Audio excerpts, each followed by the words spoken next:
Welcome to this evening's Sheldon lecture, presented by the Sheldon Memorial Trust, of which I'm the current chairman, and it's presented in happy association with the University of York's Open Lecture Programme, whose organisers we gratefully thank.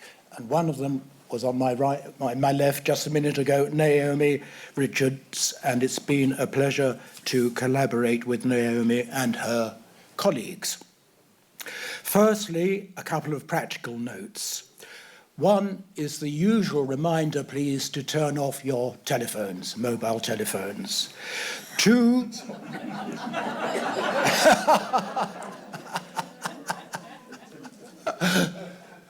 Once lecturing at Leicester and a phone went off and I said, someone's phone went off. And they said, we think it's yours. All right. And two is to look at, read, memorize the instructions on these screens because you'll be tested at the end. Secondly, and with rather more pleasure, we invite you all to join us for a glass of wine after the talk and Q&A, and that will take in the reception space along the corridor. If you go out, turn right, walk along the corridor, you'll find an open area, and wine and soft drinks will await you. It's also my pleasant duty, as always, to answer the question, who was Sheldon? Who on earth was this man or woman called Sheldon that our trust memorializes in its name, the Sheldon Memorial Trust? Well, the annual, or sometimes biannual lectures arranged by the trust honour the memory of Oliver Sheldon, who was a director of Rowntree's, who in the middle years of the last century played a crucial role in the founding or development of cultural institutions in York, notably the York Georgian Society and the York Civic Trust. But probably most importantly, he was instrumental in laying the ground for what was ultimately to become the University of York, where we are today. Sadly, however, he never saw the university, for it opened 12 years after his death. This lecture this evening is, I think, the 17th in the current series which the Trust launched in 2008. Their biographical subjects being figures who have contributed significantly to the cultural or intellectual life of York, mostly in the 20th century. Appropriately, the very first of these lectures, back in 2008, was devoted to Oliver Sheldon himself. This evening, our subject is William Bowes Morrell, or Morrell, known as Bill Morrell, or Morrell, who certainly contributed importantly to the richness of York's heritage and culture during the last century. But he is undeservedly less well known than his father, John Bowes Morrell.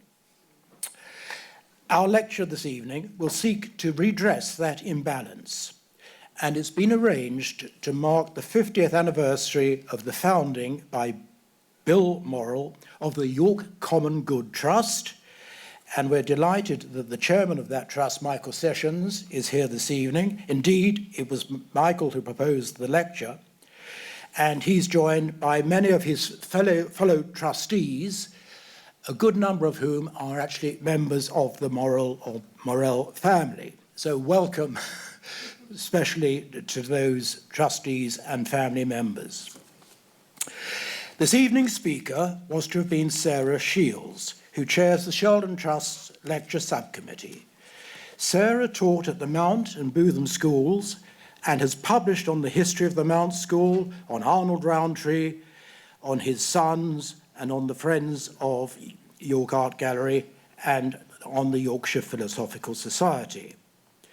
Her research on Morrell over the last couple of years has been a labour of love, I think it's true to say, and it's therefore a disappointment, both for Sarah and for us, that changed circumstances prevent her being here to give her paper this evening. However, her text was completely finished, and she stresses that she is entirely happy to leave the presentation of her talk in the very good hands of Bill Shields, and they know each other pretty well. Fortunately, and he perhaps didn't realise this at the time, but he's proved to be Sarah's understudy. And moreover, he's also been briefed to take questions at the end of the talk. Bill is an emeritus professor of this university, with which he's been involved as a teacher since 1973, so that's over 50 years. He's written extensively on the social history of religion in Yorkshire from the 16th to the 20th centuries. He will already be known to many in the room, for he gave last year's Sheldon lecture on William K. Sessions, now available as a Borthwick paper, and which can be bought after the lecture for £5, along with one or two other Borthwick publications which preserve the Sheldon lectures. Bill has worked on seaborne Roundtree for many years, having listed his papers, which are housed at the Borthwick Institute here in the university. And in January 2023, he and Sarah gave a joint lecture on Seabohm and Arnold Rowntree and the relevance of their work in the present century. We're deeply grateful to Bill for stepping in to save the day.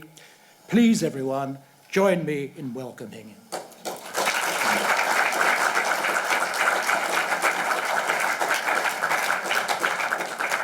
Thank you very much. It's always good to get clapped before the lecture, at least.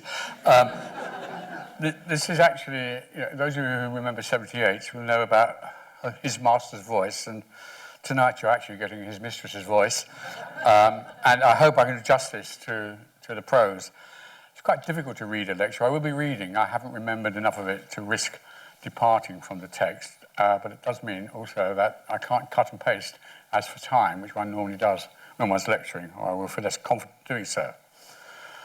Sarah, in keeping with herself, has listed a whole host of thanks before the lecture, most of which have been mentioned by Richard, but she would also like to thank, I think, the Conservation Trust, the York Common Good Trust, the Borthwick Bootham School, and individually Sue Mendes, of course, who's the Professor Emerita of Political Philosophy here, for their help in the background and in the research for the work.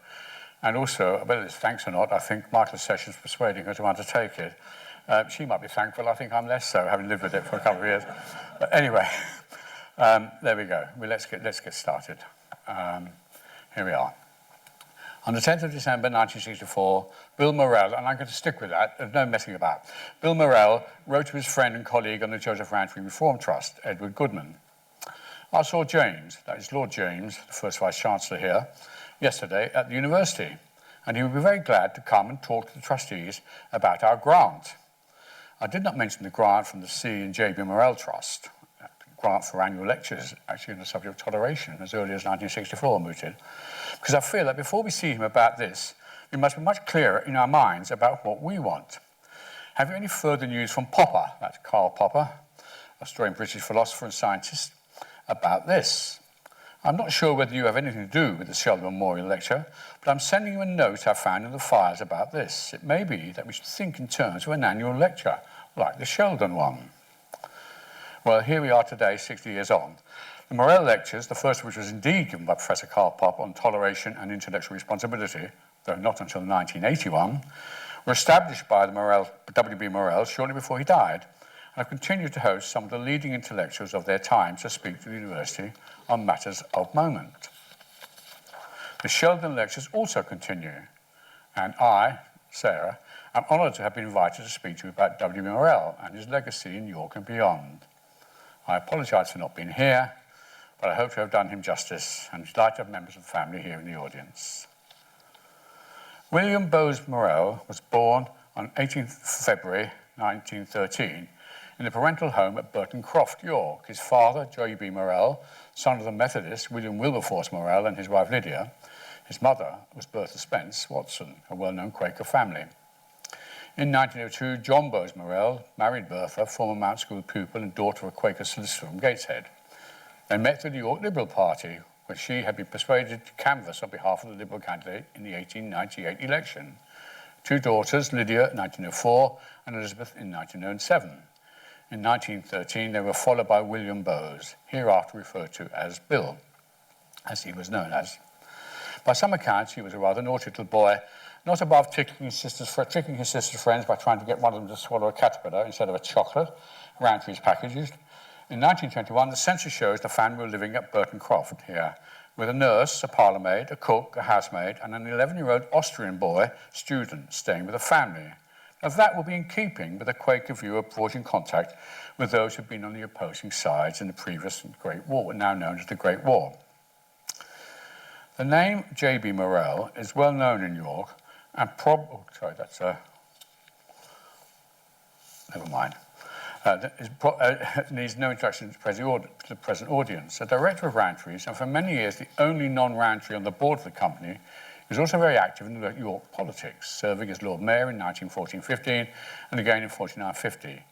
He was the subject of a Sheldon lecture several years ago, and his biography by Catherine Webb, I see is here in the audience, gives a full account of his contribution to the city and to the University of York. As well as being the director of Rowntree's, J.B. bought a number of local newspapers, including the Birmingham Gazette, the Lincolnshire Chronicle, and the Westminster Press. Joseph Rowntree had become, the great Joseph Rowntree, had become concerned about what he saw as the pernicious influence of some of the British newspapers, in particular the Daily Mail, again, with its jingoistic attitude to foreign affairs during the Boer War. And he began to invest in local newspapers as they came on the market, also encouraging his nephew, Arnold Rowntree, John Bowes Morrell's school friend, to become involved in newspaper publishing. So the young William Bowes Morrell grew up at the centre of York's business society and liberal politics. He attended Bootham School from 1926 to 31. He was a sportsman of some standing, playing for the cricket first 11, the football first 11, and being the fives champion in 1930. The school record states, quote, he served on the following school committees: photographic, scientific and technical, athletics, fives, tennis and cricket. W.B. Morrell won the Edgar Pickard Prize for photography in 1930 and was secretary of the Photography Society. He also enjoyed the work with the school fire brigade. But everywhere, really. He also gave valuable assistance to the Lads Club and the school camp. Both Bootham and the Mount Quaker schools both ran social clubs for children in poorer parts of the city of York, in Bedden and around Wormgate and Hungate. Bill Morrell would have known the conditions in which they lived, however briefly. This may have influenced his later projects for the citizens, and particularly for the young people of York. His school report goes on. Morrell was a consistent speaker at debates, taking a leading part in the Distinguished Strangers debate of 1931. He stood, in fact, as a lady candidate, using his sister's clothes, in the mocking municipal elections at school. He passed the London Matriculation in 1929 and leaves as a reeve, that's to say a senior prefect, after a stay of 5 years. Now, his was a very privileged childhood in many ways, travelling with his parents to Dominica in the West Indies for 8 weeks in 1929. In 1890, his father, J.B. Morrell, had negotiated the purchase of estates there and in Jamaica for the Rowntree Company for the production of raw chocolate.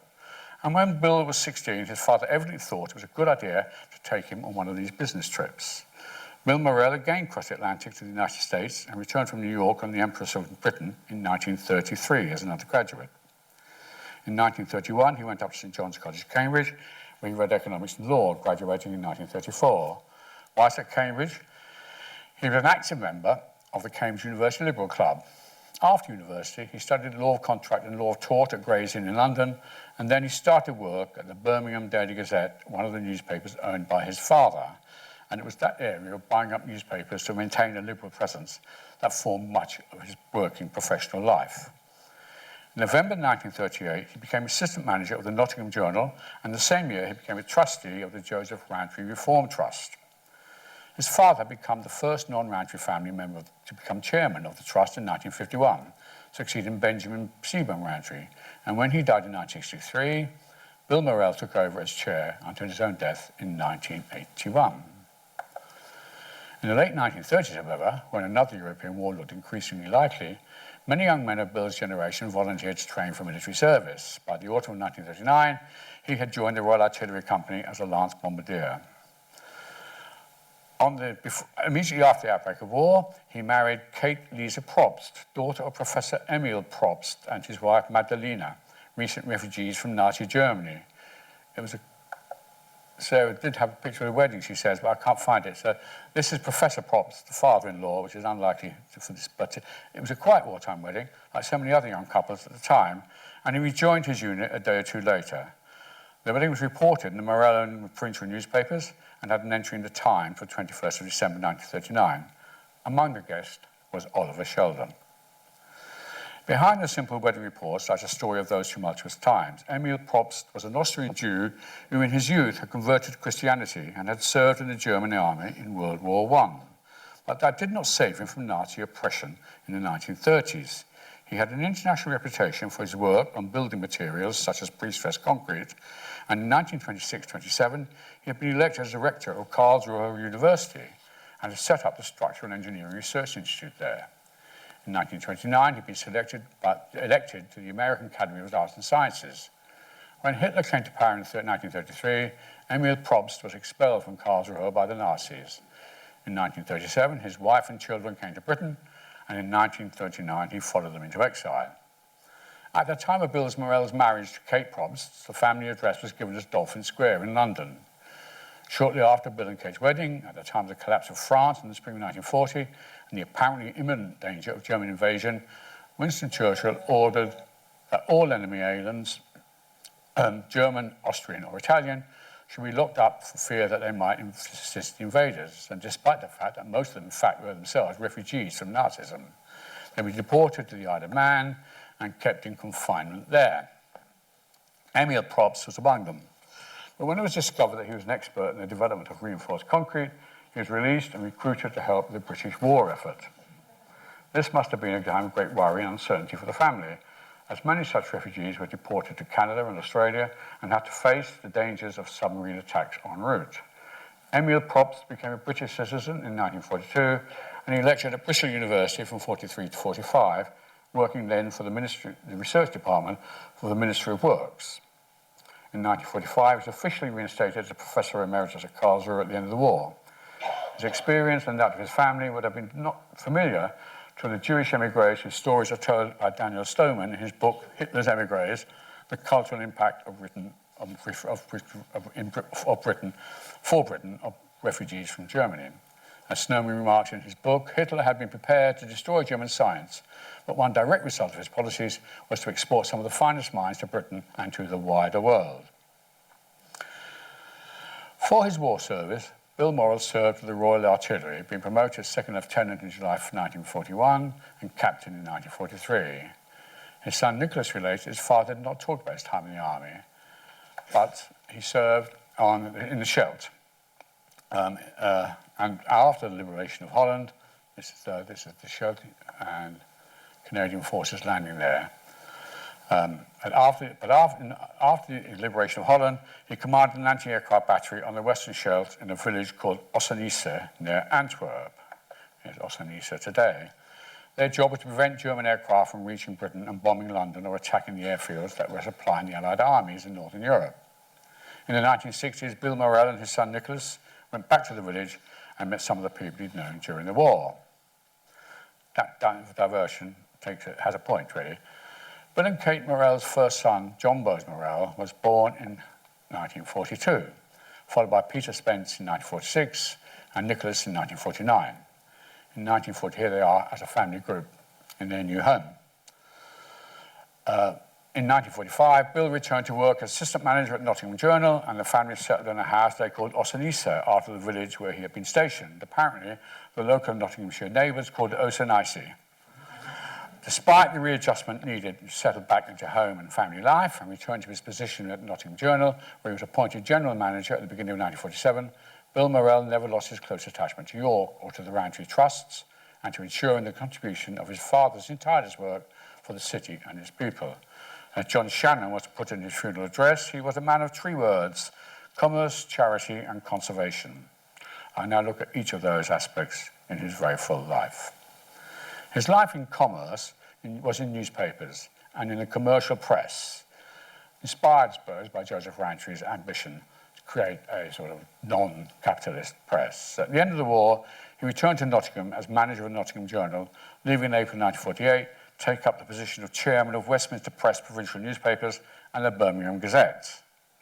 In 1950, Bill Morrell became president of the Birmingham Junior Chamber of Commerce, and until 1957, he was very active in the Birmingham Publicity Association and in several other activities concerned with the social, sporting, and welfare organisations related to those who worked in all branches of the press, and in publicising the importance of the city itself.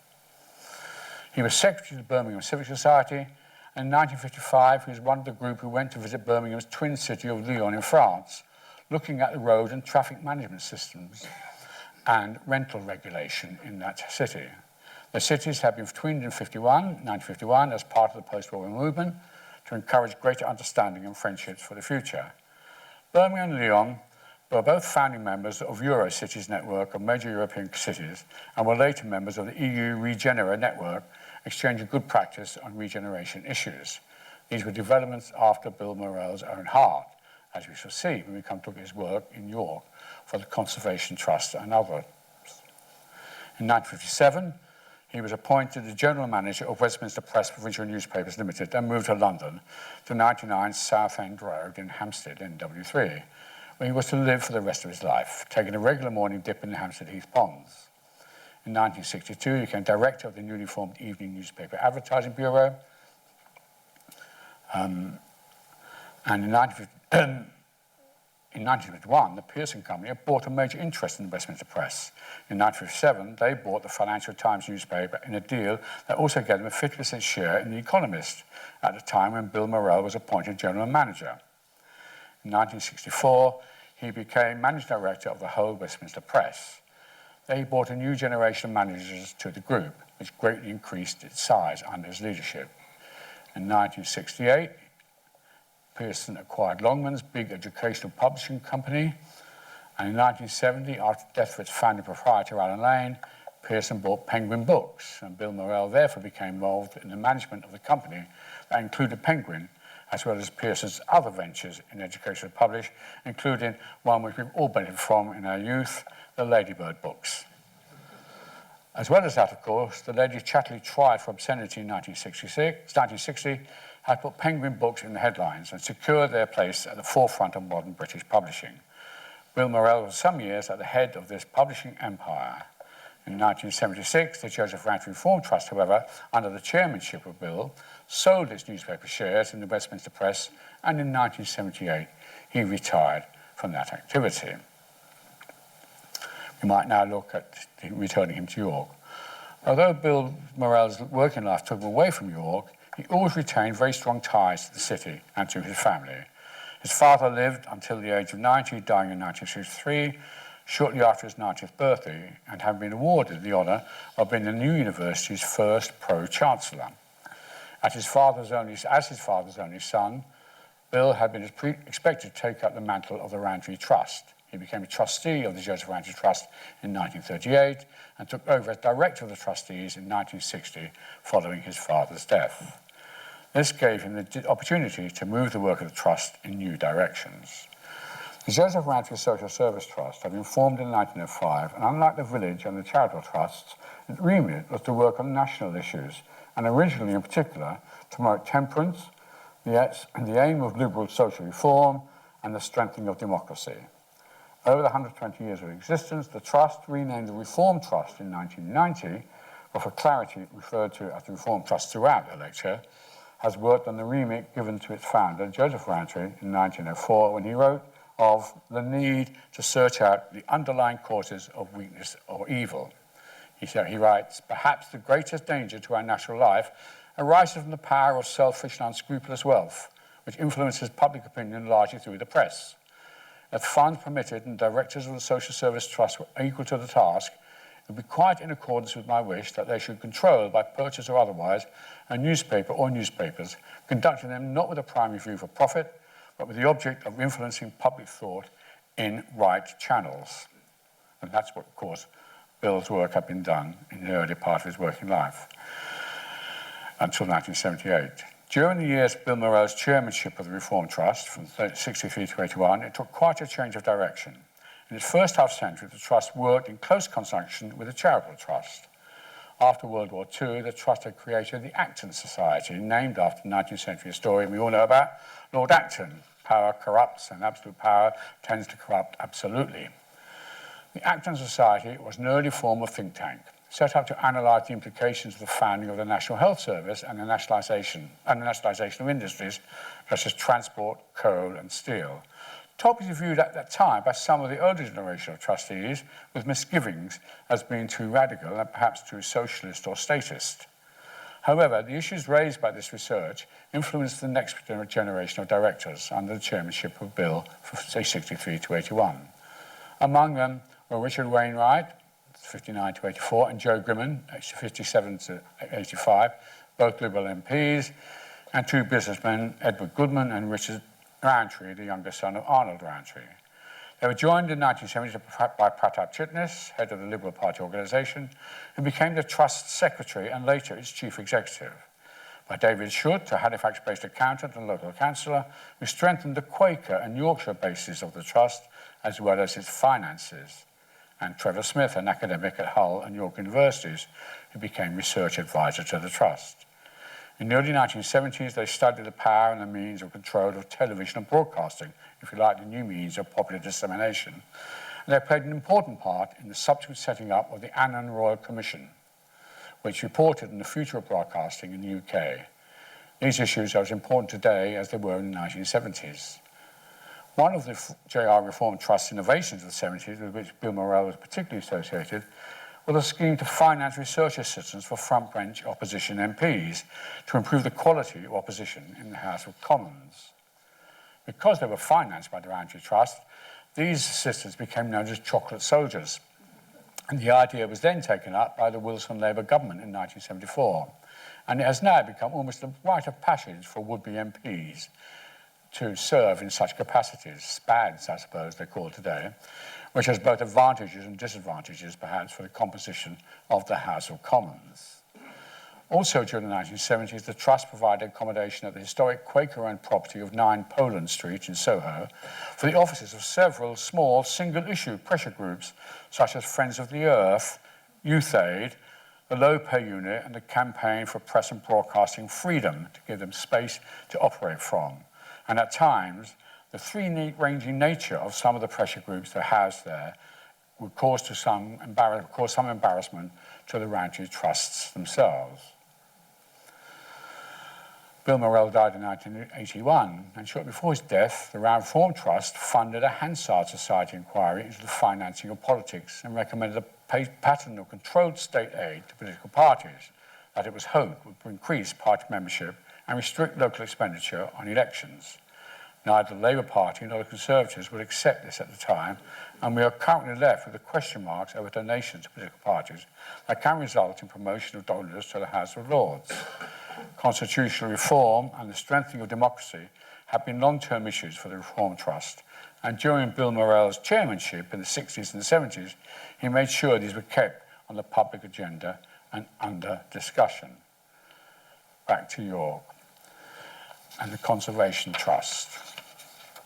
The history of the York Conservation Trust can be traced back to the 1920s, when Cuthbert Morrell, brother of John Bowes, and who was himself active in the local city politics, began to purchase run-down medieval and historic buildings to preserve them and make them fit for modern-day use. Between 1925 and 1939, he bought nearly 20 properties in Goodhamgate, Colliergate, the Shambles, Wormgate, Skeldergate, and the White Rose Cafe, now known to people here as Girton Henry's, and the Old by the Market, and the Old Manor House in Clifton. He was involved in advising on the restoration of the Merchant Adventurers Hall in 1929, when his brother was governor, and these purchases were handled by the Ings Property Company, owned by Cuthbert and Jamie Morrell and the family members. And it was Bill Morrell who converted this family property business into a charity, into the York Conservation Trust that we have today. And this is, as it were, the letterhead he designed when he set up the charity.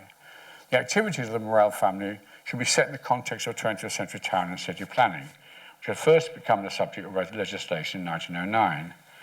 The Joseph Rowntree Village Trust, founded in 1904, had been set up to provide improved housing and the organisation of a suburban village community at New Earswick, close to the chocolate factory. Building work continued for many years up to the Second World War. As slum clearance took place in the city centre, Cuthbert Morrell was concerned to conserve buildings of architectural and historical interest. In 1940, his brother John wrote The City of Our Dreams, a short and beautifully illustrated book that was intended to provide a blueprint for the city council and showed ways of dealing with traffic as well as ideas for the improvement of the city and for the roofing over of Clifford's Tower, in fact, to provide a museum for arms and for armoury. He also suggested the need for a concert hall and for improved higher education in the city. One outcome of his publication was the setting up of a civic committee, subsequently the Civic Trust. A second was a plan for the City of York, an advisory development plan for the central area, published in 1948. And thirdly, the group that worked for the foundation of a new university in the city. The story of the involvement of J.B. Morrell and his associates in the much-discussed post-war recommendations for the future of the city and the preservation of its historic core has been well told by Catherine Webb in her biography of J.B. Morrell. Suffice it to say that various York voluntary groups, the Georgian Society, the newly formed Civic Trust, in which Bill was have a role as a trustee, the Art Gallery Committee, the Yorkshire Philosophical Society, and the committee founded a campaign for the establishment of a university, with several individuals having multiple roles in all these groups, a sort of interconnected group of people institutionally but personally as well, had reached agreement about what would be best serve the future population of the city. And the three watchwords presented were to be preservation, amenity, and design. Oliver Sheldon himself, in a letter written to A.J. Ackworth of the York Georgian Society in 1945, emphasised that the betterment of the city, achieved through good quality, new building and improvement of public areas, should go alongside the preservation and maintenance of York's historic core. In the early 1940s, J.B. Morrell followed his brother Cuthbert's example and began to buy properties through the Ings Property Company. On Cuthbert Morrell's death, his properties had been transferred to the property company, and these, together with properties in Aldwark and St Saviour, were to form the basis of the York Conservation Trust in 1976, brought about through the initiative of Bill Morrell.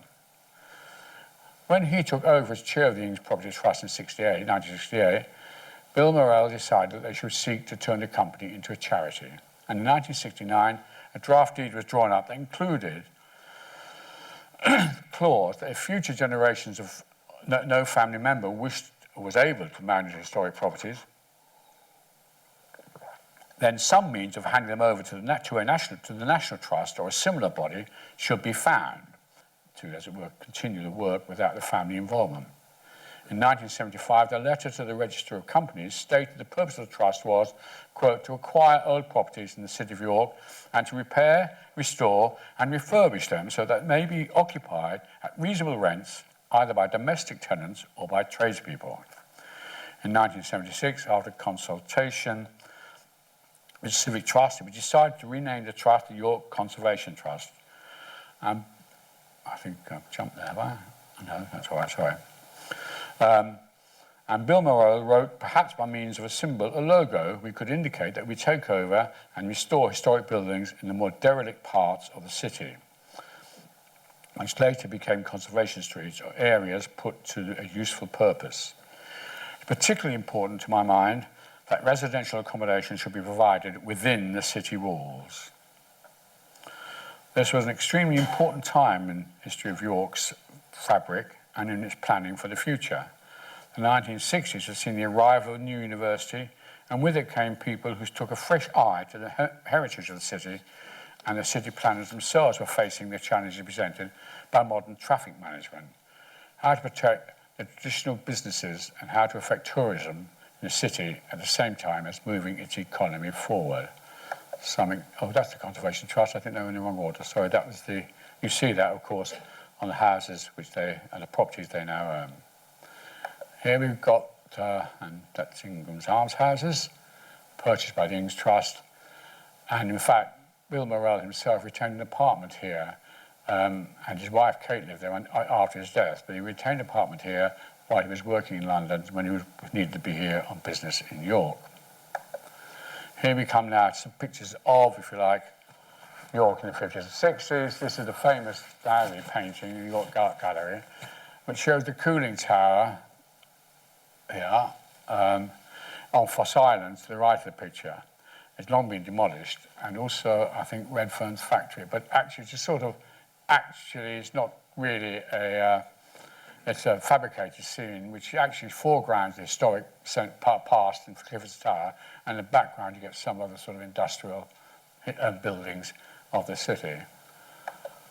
Here you've got Redfern's National Glass chimney coming down, which was, of course, by the River Foss and Fishergate. Fishergate.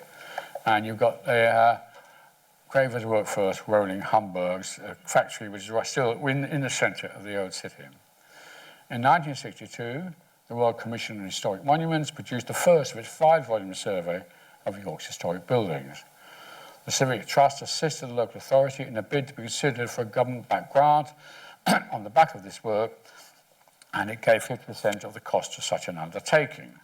This produced, in 1968, the Esher Report. Lionel Brett, fourth Lord Esher, who had been chairman of the Society for Promotion of Urban Renewal and was a practicing architect, was appointed by Richard Crossman, then Minister of Housing and Local Government, to lead the study in York. Esher was intrigued by the complexity of the city. Based in Micklegate House in York, Esher and his team, which include the planner and conservationist June Hargreaves and the architect Harry Tegan, undertook a detailed analysis of the townscape, social patterns, activities, traffic and conservation within the city walls. It has to be said mostly on the sort of north and east bank rather than the south and west. The Esher Report was published in 1968 with the title York, a Study in Conservation. It recommended bringing more people to live in the central areas, the pedestrianisation of the central streets, improved access to the city walls, the gradual removal of dirt or polluting industries from the city, and a height limit on buildings so that none should be taller than the clerestory level at York Minster. Esher did advise against removing all industry, as he said it would make the place lifeless or too much like a kind of preserved in aspect. The Morrell Conservation Trust plan to try to preserve whole areas or streetscapes rather than just individual buildings sat well alongside the Esher Report's recommendations. Much of the work of the implementation and adaptation of the Esher recommendations was undertaken by June Hargreaves, then a young city planner, a little older here, who in 1968 had produced her own report on some of the problems as she saw them in her book, Historic Buildings, Problems and Their Preservation. In the 1970s, and here we can see, I think, some problems here with traffic management. Actually, this is just like today, really. That particular part of the city, the bottom of Parliament Street, and where it meets Piccadilly, is always a very difficult area to manage. And here we are in the 1960s, actually. I don't know why, well, I do know why Sarah put this in, because actually we once were in a car driven by a friend when we were students who drove over that flower park. And a friend actually was a rather sophisticated young woman, and she managed to persuade the policeman to let us carry on to our destination, which we did, in fact. But they see the kind of mess which is there. But actually, I was thinking about it when I saw this slide. I thought, actually, sort of photo today wouldn't look much better, I don't think, actually, that particular part of the city where you've got everything buzzing around in all different directions.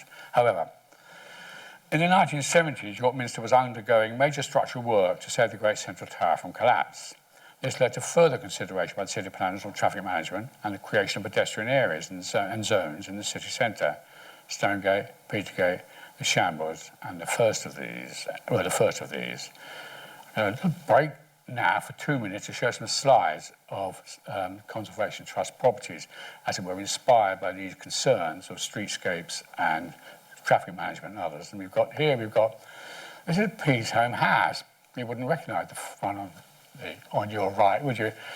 But that was Peasholm House before the restoration. Now, I remember working in the Borthwick Institute when I first arrived in the 70s and looking at that scene with customers' car park and storerooms before the building every morning for about the first 5 or 6 years of my time here, until in the early 80s, the restoration took place. So that's the kind of, as it were, situation we were faced with some of York's more important historic buildings.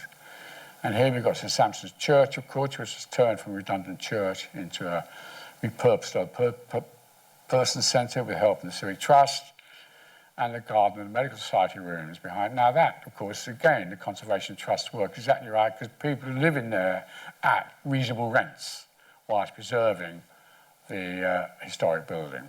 And it's still used, of course, for its original purpose too by the Medical Society for its meetings.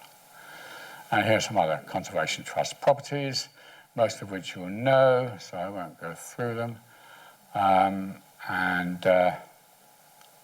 We've all been to Blackwell or Dentons at one time or another, I guess, in this room. And there we are.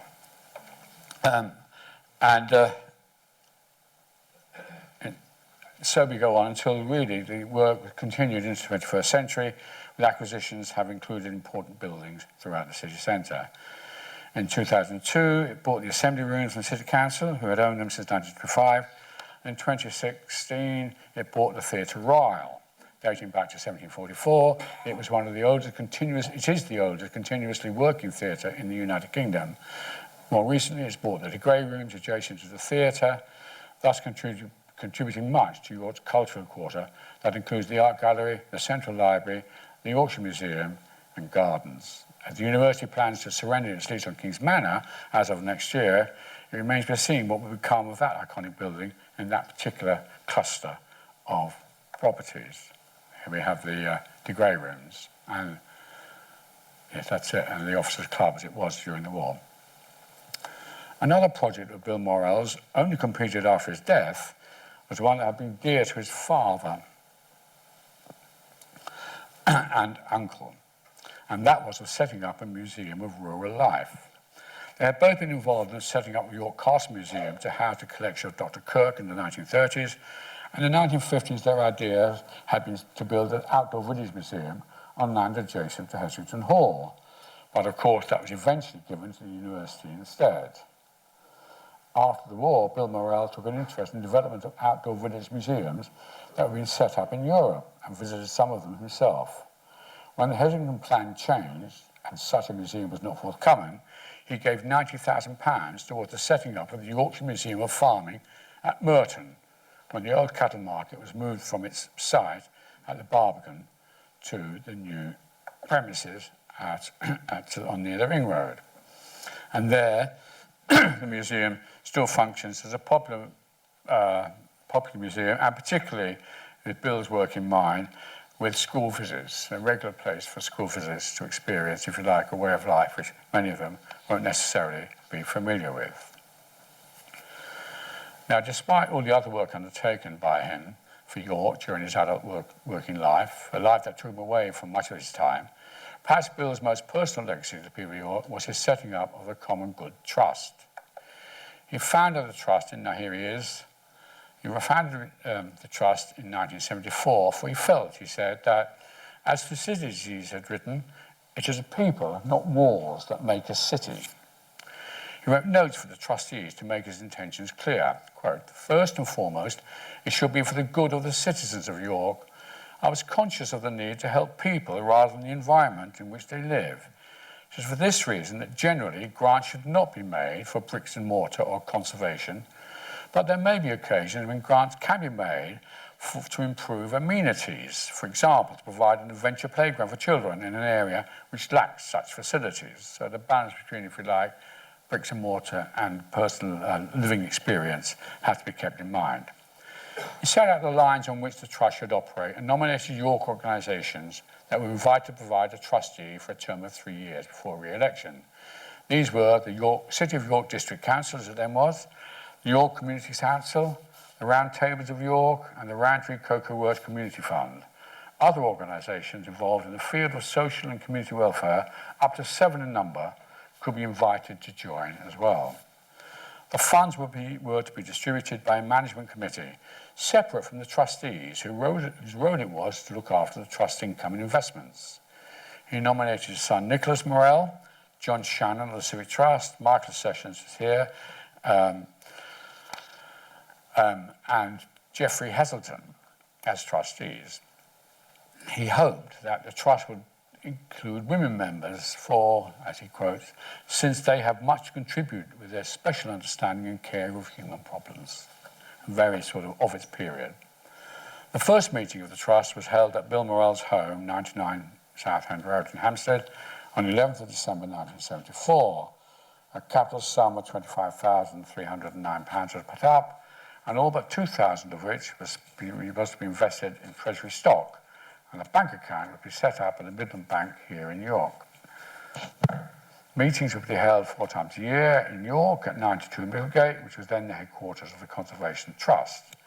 When the management committee met for the first time in January 1976, Bill Morrell took the chair as the senior trustee. John Sessions, Geoffrey Heselton, Michael Sessions, and the newly recruited members of the management committee, Anne Chitness, née Band, representing York Community Council, Councillor Clout of the City of York District Council, Keith Scott, then of the Cocoa Works Community Fund, and James Yeoman of the York Round Table.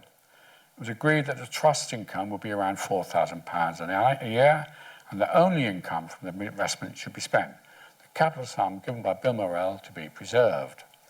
They set up a system to receive applications for grants, particularly to assist new local initiatives and, quote, those organisations and individuals who are trying to find new solutions to old problems, unquote. John Shannon expressed his pleasure that the Morrell family was still to be benefactors to the City of York, but Bill Morrell wrote, quote, although my family are associated with me in establishing this trust, it was never our wish that it should be called by the family name. I was mindful of Alexander Pope's saying, who builds a church to God and not to fame will never mark the marble with his name. And he closed his letter, I hope that there will be future generations of my family who will be interested in York and the trust, but this has no bearing on the future of the trust or of its continuing activity. Looking at the minutes of the quarterly meetings of the Common Good Trust from its beginning until Bill Morrell's death at the end of 1980, the Trust usually had about £2,000 to distribute at each meeting. Nowadays, it has £5,000 a quarter. Funds were given to local initiatives that were not part of national organisations, although exceptions were made for programmes like the summer holiday schemes run in partnership with the local police, for example, the Boys Football League and the school holidays, which helped to keep them out of trouble, allegedly. I'm not sure it was very successful, actually, because I used to run the town hall version of that one, and I did my best, but I'm not sure how successful we actually achieved our aims. It helped to train youth workers, and for the setting up and running of playgroups, a relatively new voluntary movement at the time, supported by Anne Chitness and the York Community Council. Anne Chitness was the wife of Pratap Chitness, who we have met before, who was by 1966 had become head of the Liberal Party organisation, and from 1969 to 1975 was secretary of the Joseph Ranton Reform Trust, chief executive thereafter. Bill Morrell's correspondence from the Reform Trust, now in the Borthwick Institute archives, shows that he and Pratap Chitness were in daily contact by letter, and if only it could be now, and that when not in York, Bill Morrell was nevertheless on top of everything that was happening within the Trust. The letters also reveal a man of great good humour, patience, and understanding. The list of grants made by the Common Good Trust in 1976 reflects its priorities. Most grants were to small York-based organisations, often those to do with children, youth work, or family matters.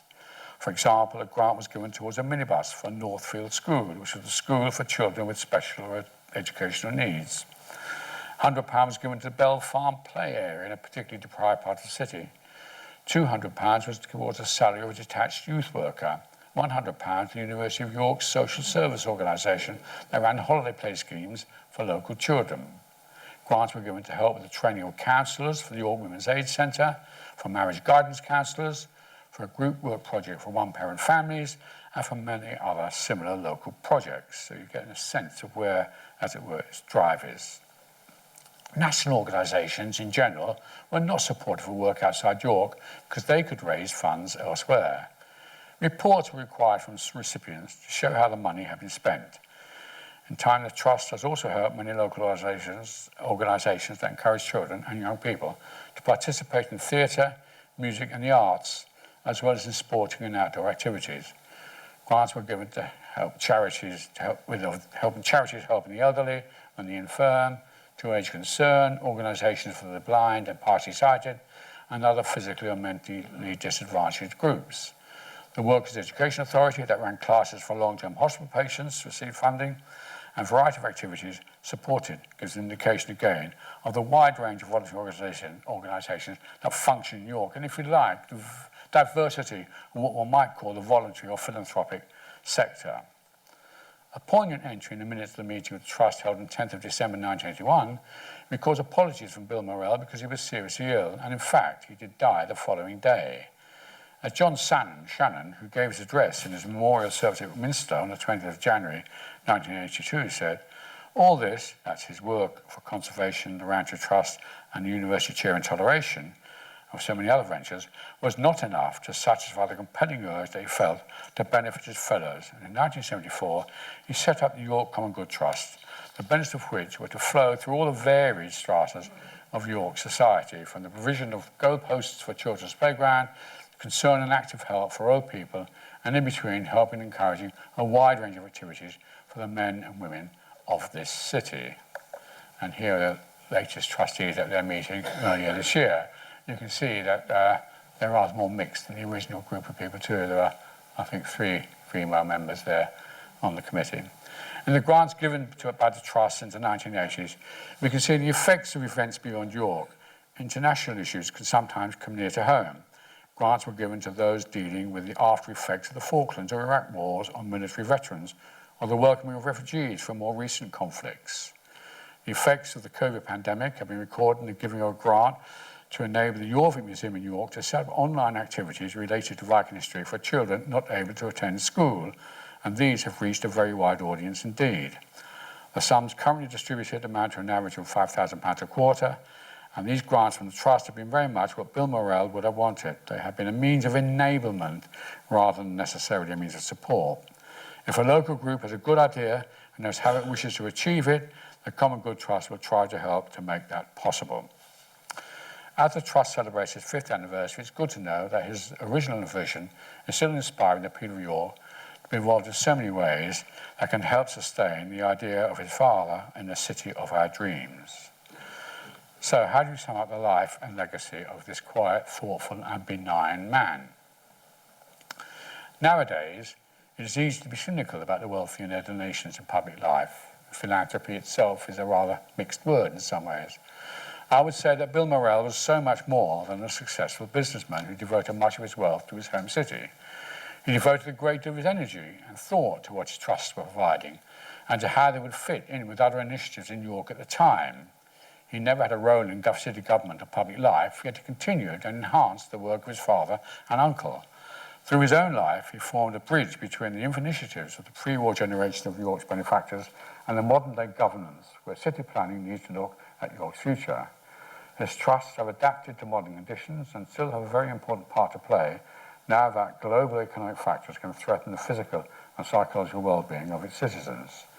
In the 45 years since his death, if you've been in any way involved in one of York's voluntary activities, be it in sport, plays, art, music or drama for young people, scouts or guides, choirs, evening classes, organisations for the elderly or the infirm, or if you've ever lived in the York Conservation Trust house or flat, the chances are that you may not know that it may have been some way possible with the help from the Common Good Trust or the Conservation Trust, and that we have to thank Bill Morrell and those who have worked to carry his ideas forward into the 20th century. He even got to the Morrell lectures that we heard about at the beginning of his talk. The first one took place in the year of his death and was indeed given by Karl Popper in 1981 on the subject of toleration and intellectual responsibility. Annual lectures since then have been given by luminaries such as Baroness Warnock, Janet Sussman, Rabbi Julia Neuberger, Helena Kennedy, Dr. Gareth Fitzgerald, Professor A.J. Eyre, Sir Edward Heath, and Peter Tatchell, to name just a few of their lecturers. As well as the annual lectures, the Morrell Trust endowed at 6 MA students per year for many years.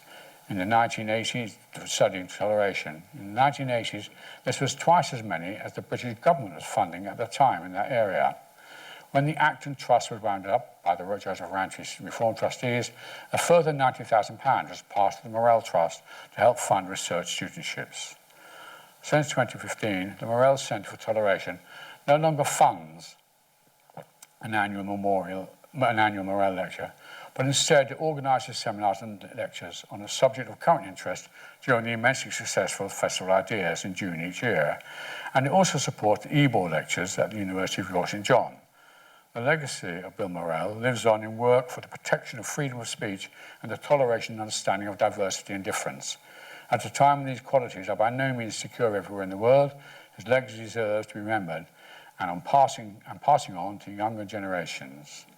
We come to the end of Bill's active and fruitful life. The trustees, 50, I've been missing these, the address in Toleration, there's Karl Popper, and William Bowes Morrell's memorial service in York Minster. With that, I think we come to an end. And as Sarah's not here, I left that up for you if you want to pursue this further with her, but not for a day or two, I suggest. Thank you very much.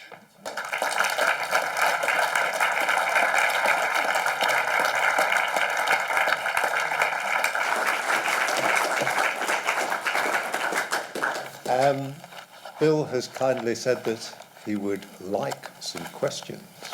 But actually, Sarah said that. Sarah said that. Has to be said. I'm very relieved to know that a lot of people in the audience here who know rather more about this than me. And I think there could be a kind of interactive discussion a bit rather than direct questions. I mean, I will do my best, and we did discuss this quite a lot, but I'd wished I'd been rather more attentive in those discussions than I fear I was. But anyway, I think a general discussion, I know there are people here from the trusts and from Toleration exercise as well, so I think if we can open it up that way, it would be better. But anyway, let's go. Thank you very much indeed, Bill. You mentioned the fact, and it is a fact, that in the 1980s, under Mrs. Thatcher, the Morrell Trust funded more research in political philosophy than did the British government. I mean, it was a low bar, but it must be said that the Morrell Trust cleared it by some distance. Yeah. And there are generations of political philosophers and moral philosophers who owe their careers to that funding. But one thing that wasn't said, which I think should be said, and about which I'd like to raise a question, is this. As you know, I've been involved with the Trust since 1985, not quite since Popper, but shortly after that. And not only is it significant that the Trust funded that degree of research into political philosophy and indeed into toleration, but also that the trustees never, ever interfered with the nature of research or with the conclusions. And earlier this afternoon, purely by chance, I was at a meeting at which we were talking about the Rushdie affair, which you may remember, in which I was involved at a distance. I wrote about that. There were lectures and conferences and seminars on that here in the University of York. The trustees never questioned the view I took, the stance I took, or the position adopted by any Morrell-funded student. And I think that is really quite remarkable, because people who fund often want the answer that they thought of in the first place anyway. And hand on heart, that was never true. And for that, I'm enormously grateful. But my question really is, I suppose, the question about whether and how we can now retrieve or resuscitate that sort of support, a support which doesn't look for, as it were, the right answer or the answer the donor is expecting or hoping for, and support that at the same time hopes for, what shall I say, looks to fund with small amounts of money, comparatively small, large differences. And I'm not sure that we see that civic interest as we used to, but maybe that's just because I'm old and crabby. So maybe others will see that. But thank you very much for your talk. Thank you. Neither of those, actually, but it's just difficult, that, isn't it, I think. I was talking about that with actually a grandson who's working in the charitable sector at the moment. And he said it's quite difficult to have that open-ended research agenda. And actually he works, in fact, at the moment for the Health Foundation. And he said, of course, they're freed up by having such, as it were, rich resources that they can both engage in long-term projects and not be, and the same with the Wellcome Trust as well. I think they're so well endowed that to some extent they can stand back and be hands off. But you're right, smaller charities doing small-scale work, which potentially are slightly blue sky, aren't they? Some will work and some won't, but some can make huge differences. I mean, you can only think here, I suppose, of things like the playgroups, really, and the play spaces associations here, which have, you know, in their small way, cascaded out beyond the city to other places, really, and made a great difference to children's lives. How you do that with small, I don't know, it's just difficult to say. That people, it's even like universities now, they're more transactional, aren't they, in many ways? Or, you know, well, that's the way they justify themselves, you know, get a degree and you earn more money, you know, or be that sort of thing. It's very difficult, isn't it, to break that. I don't know, I've got no answers, but I see, I mean, you know, the question is really very pertinent, isn't it? And is it in that extent, is Bill Morrell a figure of his time, and that time has somehow now slipped away? I don't know. One hopes not, but it's a difficult one to square.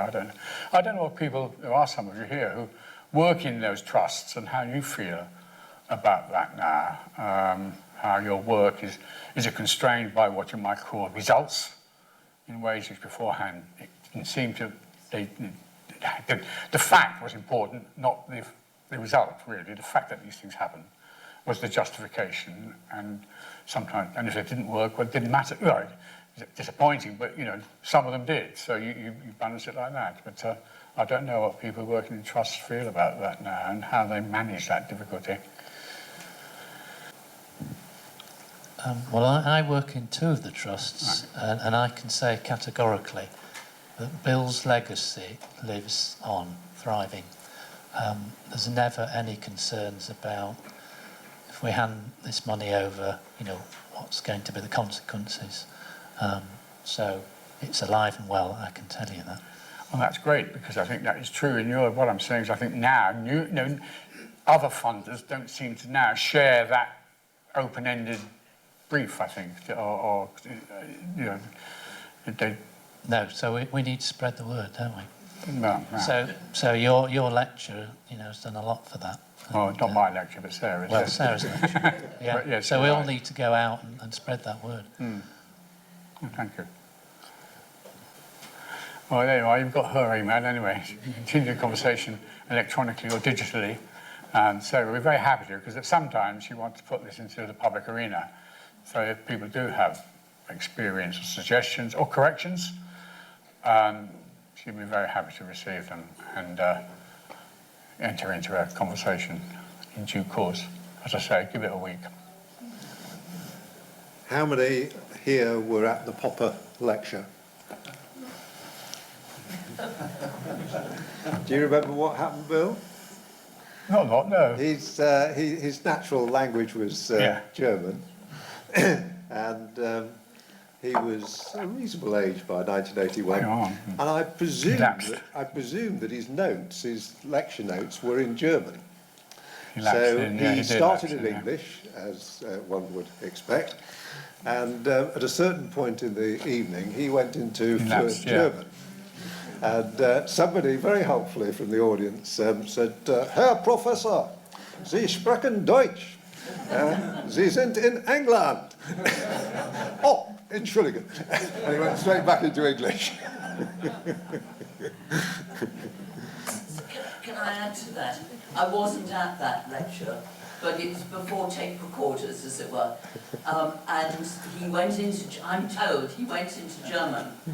And our then secretary, Jenny Bradford, was taking she was to take in shorthand the lecture, and she spoke German. So she just carried on. Oh, well, there you are. Everybody else is completely floored. There you are. You could not faze Jenny Bradford. She took it all in German, and she translated before the night was out. Good Lord. They don't make them like Harry. Never did, really. Thanks for a great talk. And sorry, thank you for a wonderful talk, and please thank Sarah for it. I'm just interested because about the newspapers and the Westminster Press, and which obviously is also got a connection with the Rowntrees, and of course Michael Rowntree, who we've been thinking about this year with one of the what were they called? The beetle people. In terms of the Homestead Park, the Tansy beetle. Oh, right, yes, that's right. Was also part of the Westminster Press, and so was this a kind of part of the collaboration of the different families as well, or were the Morrells involved in newspapers in a different way to the Rowntrees? That's a good question. I don't know the answer to it. Clearly they are involved in trying to stem the takeover, if you like, of British newspapers by expatriate millionaires and billionaires. But to what extent they operated collectively, or I wouldn't know. But it would be a very interesting story, wouldn't it, actually? And it's interesting too that they decided to disinvest in 1978. That's an interesting decision, I think, and I don't quite know at that time whether that was a commercial decision or whether it was the sense that they thought, which they did, of course, they did move over onto working on broadcasting and questions about that, and maybe they thought that they'd done their work with the press and they should concentrate on TV and radio broadcasting and fight, see where that battle was going, because by that time I suppose commercial TV and radio stations were well established, and so you could see that. So maybe a change of focus about that. But Sarah might address that better. We have talked a little bit about that, but I'm not qualified to give an answer. I can give some suggestions as to why that might be then and why that would take place then, but I don't know. Thank you. One thing that I keep reflecting on, because I've worked for the Joseph Rowntree Charitable Trust, and I work now for York Conservation Trust, and it seems to me that these trusts, as a result of some very remarkable people, Joseph Rowntree and his family, J.B. Morrell, William Morrell, but those people had such a sense of giving back to the community. So they seem to acquire wealth and feel that they had enough wealth for what they needed, and they could be generous with what they'd got, the resources they'd got, and their skills and their time. When you think particularly of John Bowes Morrell, all those different ventures he was involved with at such a high level, and you don't seem to see that anymore. You see people like Elon Musk who making huge amounts of money and then using it for his own ends, for what he wants, rather than thinking about the common good. And I don't know how far these men that did all this wonderful stuff in York and thereabouts, and I guess in particularly the wider Quaker community, whether that came from some sense of them being mutually supportive and mutual values, or whether there genuinely is something that we've lost in our current times, that we don't have these remarkable individuals that are prepared to give up so much for other people. I think that's difficult, isn't it? The fact of the matter is that what we've lost, I think, to some extent, is the sense of the local, and that nature of philanthropy. And lots of people. The reason. We know about Elon Musk, but I like to think myself there are quite a lot of philanthropists around we don't know about doing global things. Because that's what they do. In the same way that the Morrell, my family name should not be involved in. We don't want that sort of thing. And usually, I think, when a Morrell name is attached to something, it's at the suggestion of somebody else.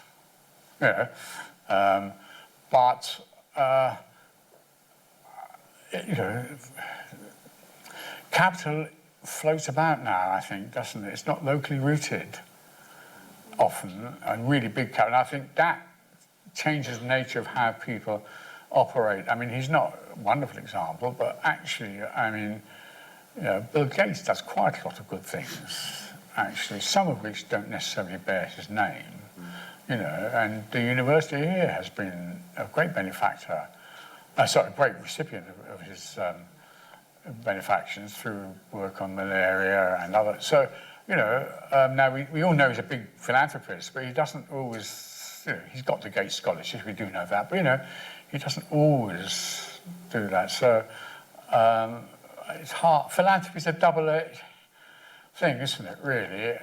You can always be, it's easy to criticise people for wanting to do it to feel good, you know, and of course that's part of it too, but it's actually to do good, isn't it? It's what they're really doing it for. But I think the local is quite difficult now because people don't make that same money locally as they used to. And also, they usually, if they do, they've extended from the local to a kind of wider platform. So it's just, it is a tricky question. I mean, you know, we could go back to Titus Salt, couldn't you, in Voltaire in some ways, you know, and those sort of initiatives. And that kind of capitalism is footloose now, and that I think makes the whole thing quite harder. It's kind of hedge fund, isn't it, really?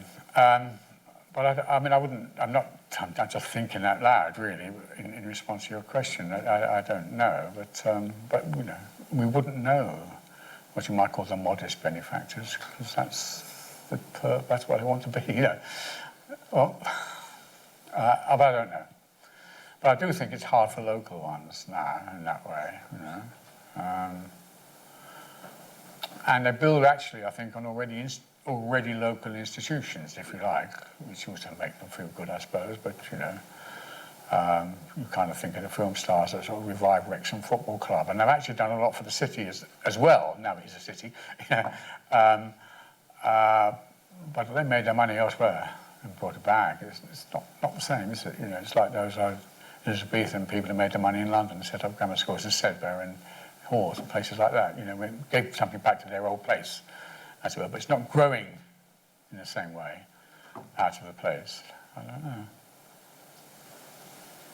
I think so. The refreshments call. Would you like to take a seat, or are you happy to stand there? I'd just like to say a few words of, yeah, I'll sit down. Thanks, Bill. And you've been Well, we mentioned these are available. You've been standing for a long time. So I'm sure we'd all like to thank Bill, and also we'd also like to thank Sarah. What a wonderful full life Captain Bill Morrell had. I had no idea he was Captain Bill Morrell, but I will remember him from now on as Captain Bill Morrell. Some of you know I quite like sailing, and yeah, Captain sounds right to me. Of course, it could have been Sir and Lady, just as his father could have been Sir. Bill Morrell was a president of the Newspaper Society, and in our village we have a previous president of the Newspaper Society, and he is Sir Nicholas Hewitt. They are offered a knighthood when they leave that office. So it could have been Sir Bill or Sir William and Lady Kate. Perhaps it was his mother, his Quaker mother, who made him decline that honour, just as JB had declined his. How do I know that Bill was president of the Newspaper Society? James Morrell, sitting up there, is a trustee of the York Common Good Trust, and he was good enough to do our website. Very good job he made. He picked a very good photo of his grandfather, Bill Morrell, when he was president of the Newspaper Society. And Charles, our diligent secretary, sitting there, and who'd already asked a question, started receiving emails from a company called Pickwright, demanding money because we had used a photograph which we hadn't got the right to use. They wanted it wasn't quite £1,000, but it was nearly £1,000. And we wrote back saying, look, come on.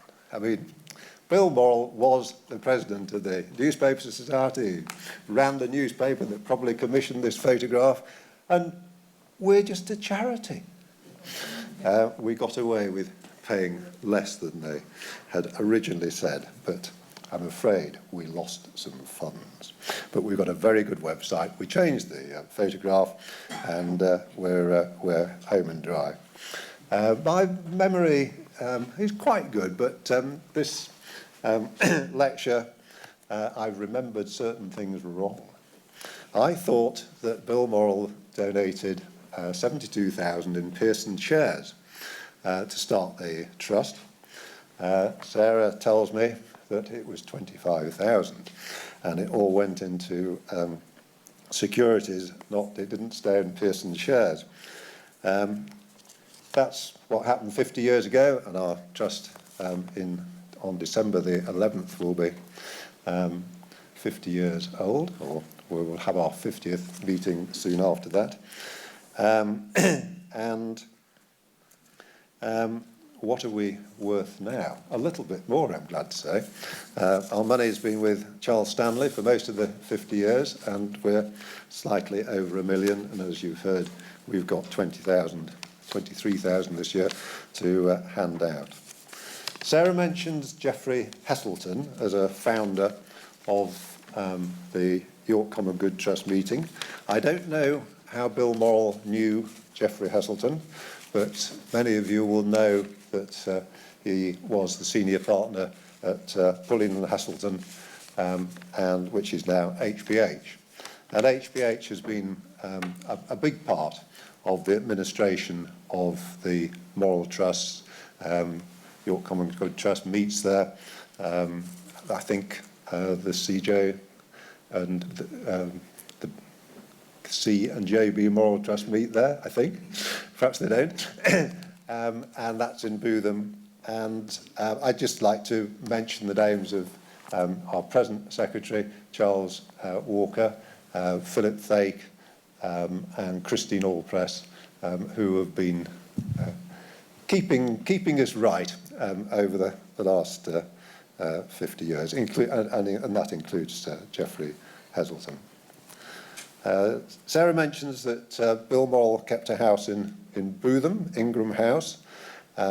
She says that he lived there when he was in York, and as I understand it, the family still use Ingram House when they're here. Bill lived in Birmingham and London, and I was happy enough to visit the house in London, not Birmingham, in Hampstead Heath. And on the mantelpiece of the house in London was a larger-than-life painting of Bill's wife, Kate Morrell, by Sir Stanley Spencer, who was a close Birmingham neighbour. The painting hung over the mantelpiece. Nicholas tells me that it was Sir Stanley's penultimate portrait and was exhibited in the Royal Academy's summer exhibition. It later came to York, where Kate moved after Bill's death, as we heard in the lecture.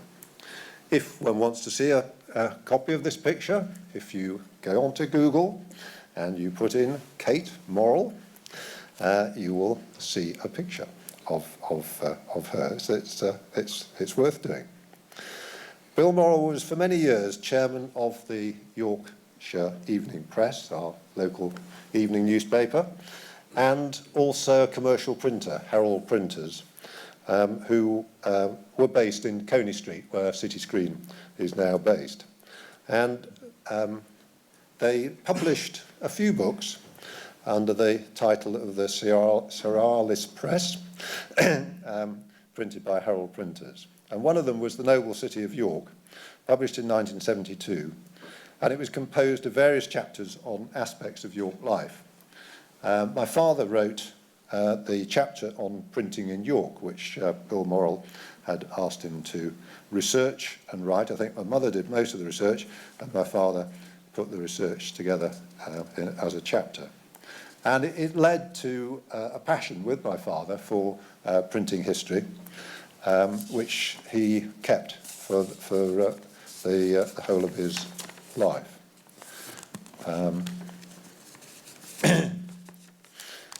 In 1972, it led to the acquisition of the oldest printing company in York, which Father had found in this research, Morley's of Petergate and Grape Lane, York, whose origins go back to 1703. I still run that company, and I'd just like to thank Bill Morrell for asking my father to research printing in York, because if he hadn't have done, probably I would not be running that company. I met Bill and Kate Morrell through Nicholas, who I was at Bootham with 1962 to 67. Nicholas, in his free Saturdays afternoons, he'd walk the short distance from Bootham to Clifton to Burton Croft and play chess with his grandfather, J.B. Morrell. And on Wednesday evenings, Nicholas and I would walk across York to play the flute and oboe in the joint orchestra of Bootham and the Mount School. I was taken out one Saturday afternoon by Bill and Kate. They arrived in their Rover, and you'll be interested in the people that were in the car, or the family might be interested in the people in the car. There was Kate and Bill. There was Bill's sister Lydia, and her husband Arthur Butler. And as I understand it, we've got some butlers here, which is very nice. So there's a nice link there. We purred out of York in Bill's Rover. As we entered Sutton-on-Forest, Bill announced that sustenance for the upcoming concert at Hovingham Hall at the Rose and Crown was required. Some having imbibed a pint or two, we went on to the Bay Tree in Stillington, where another stop was taken, and then off we went to the concert in the stables at Hovingham Hall. I was probably 14, coming from a sheltered, teetotal, Quaker background. It was all very risque, but it was perhaps a prelude to later life. Bill Morrell would have been 50, a similar age to the present age of his eldest grandson. Not quite right, he's only 47, Margaret tells me. Similar age to my daughter. My daughter is goddaughter, Nicholas is the godfather of my daughter. And my eldest grandson is just 13. I met Bill Morrell when I was 13. I was in upper schoolroom, and I'm glad to say that we've got an upper schoolroom boy here. I'm looking at him here. I think he's listening. His name is George, George Morrell. So that's really nice that they are here. It was 60 years ago when I met Bill Morrell and Kate. Thank you, Sarah, through Bill, for your diligence, hard work and attention to detail in this fascinating account of this charismatic, remarkable gentleman, Bill Morrell. As you say, businessman, publisher, conservationist, philanthropist and family man. I'm sure that Bill would be so pleased that in the years since 1981, his sons, John sitting in the front row, Peter and Nicholas, sadly not here through ill health, have been involved in the trusts from one time or another. I'm sure he'd be delighted that Margaret and Ruth are still active trustees, Bill's daughter-in-laws. And as I've sort of, no, I haven't mentioned the grandchildren as yet. Olivia and James, they are heavily involved in the current trusts, and as all of us that are involved in trusts know, there's no payment for trustees. It's all done gratis. And the commitment is, I'm sure, appreciated by all those that benefit from these trusts. The YCT, York Conservation Trust, in 2018, the the properties were insured for over £100 million. And reading the website the other day, they're spending £20 million on renovating some of their 76 properties. James is the chair of the YCT, and Olivia is a trustee of 2 of the trusts. Thank you, Sarah, for researching and providing this lecture in the 50th year of the trust that Bill founded in 1974, the York Common Good Trust. Anyone interested to find out more about the YCGT, there is a leaflet on the table out there. Sue Cook and Martin Nelson, 2 of our trustees, have volunteered to be near the table so that they can answer questions, and any of the other 5 of us, Lynn Langford, Elaine Phillips, Stuart Roberts, James or myself, are all here today, so do ask away. Thank you so much, Bill, for delivering the lecture in Sarah's enforced absence. I've made a little note here. May Sarah and you soon be climbing Ingleborough again.